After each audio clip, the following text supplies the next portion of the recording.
نن افغانستان څخه میسج کړی وو مولوي صاحب ما ستا بیان واورېدی وو دا نکاح وي دا دي دا ولور دي دا هغه وایي موږ ښې کوو دا ملایان ولې غږ نه کوي چې په نکاح کې ناست ولې نه وایي چې مهر کم کوي ولې نه وایي چې مهر کم کوي ما ورته نو خبرې څه ډېرې نه کوي ما ویل ټوله به جهنم لره ځي اول ملایان دوی په پسې خبره خلاص دا خبره خلاصه زه تاسو سره دلایل ووایم پر دې خبره اوس په نن عصر کې زنا اسانه ده نکاح ګرانه ده چمن والا چې حج لره ځي 15 لک روپۍ د حج خرچه ده 11 لک روپۍ د رواجو خرچه ده بیا دوی ګړیانې راوړي بیا مسلې راوړي بیا څه شو کړی ده دا درواغ دی دا براډ دی دا دوکت ده دا چل دی دا ریا ده دا نم دی دا شهرت دی دا اسلام دې دوکه کړی دی اسلام پر فرض دي 15 لک روپۍ خرڅې کې پر رواج دي 11 لک روپۍ خرڅې کړلې از ما ملګری ما ته وایي مولوي صاحب واده و زما د ورور واده و وایي ما خالي په واده کې چې واده کې نه موږ خلک یې کوي خلک نو موږ ته خو نه دا چمن څه خلک یې ډېر کوي وایي 11 لک روپۍ خالي ما د واده په ورځ باندې خلکو سره ورکړي اشه مولوي صاحب دې څو ورکړي مولوي صاحب دې څو ورکړي چې نکاح پر ولاړه وه چې تا راغوښتی و هغه چې 2 ګنټې مخکې راغلی و هغه ته دې 15,000 ورکړه چې د هغې دروغجن راغلی و ستا واده لره هغه ته دې 15,000 ورکړې دا ستا ترازو دی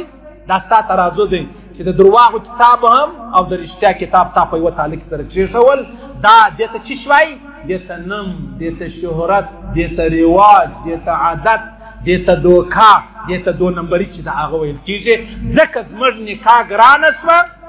او چیش اسانه سوه زنا چې د هغه اسانه سوه نکاح ګرانه زنا چې د هغه اسانه سوه ډېر اسانه ده هر چا ته رسېږي خود به بیا خلک په زناو کې مبتلا دي الله رسول فرمایي بهترین نکاح هغه ده چې مهر یې کم وي بهترین نکاح هغه ده چې مهر یې کم وي او تاسو وایي ودونه وکئ که مهرونه ډېر سو د الله رسول فرمایي بیا به زنا عامه سي زنا څونه ډېر دونه کورونه شته د غریبانو کورونه دي چې هغه د خپلې لور وس نه لري چې دا واده کړي او څوک یې غواړي نه د هغه رقم د زوی وس نه لري چې واده ور وکړي زوی وس نه لري واده ور وکړي بس نو رواجونه دي رسمونه دي ما درته ویل څو سپین سرې ژوندی دي هغه سفرې میاشتې راته عذاب کړه د هغه رقم دا نکاح یې هم راته عذاب کړې ده د واده په ورځ والله که یې د ملا مینه راګرځي والله که یې د شیخ مینه راګرځي والله که یې د پیر مینه راګرځي اصلي هغه خو موږ ګسه نه یادو بده خبره ده بده خبره ده 100 روپۍ که مې راکولې هغه بندېږي دا ورځ دوی وتلي دي بس نو سر مه خلاصوه سوچ مه کوه فکر مه کوه لوی شیخ الحدیث به یې شیخ القرآن به یې مفتي به یې کال تبلیغ کې به یې وخت لګېدلی سپین ږیری مشر به یې بس کور والا به د ډمپو مشر د ریادا وایي نجونې دې کښېنولي دي طرزدا ورښایي دا خبرې چې د الله رسول فرمایي د الله رسول فرمایي زنا عامه زنا عامه عامه عامه نن عصر دی چې د مور سره هم د زنا والا د انا سره هم والله ما ته پته د ځا سړی یم پېژنمه چې د خپلې انا سره ډېر زه والله العظیم شرمېږم په دې شرمېږم په دې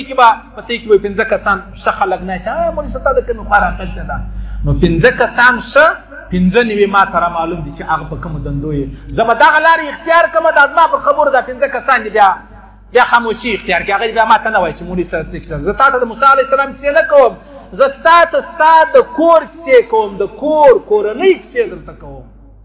والله نه به کوم بده خبره دا منبر دې زه به نه کوم چې ما ته یو نجلۍ میسج راوړه ټلیفون یې راوکړ چا ما ته څه ویل ما صحیح ده ټیک ده یار پروا نه لري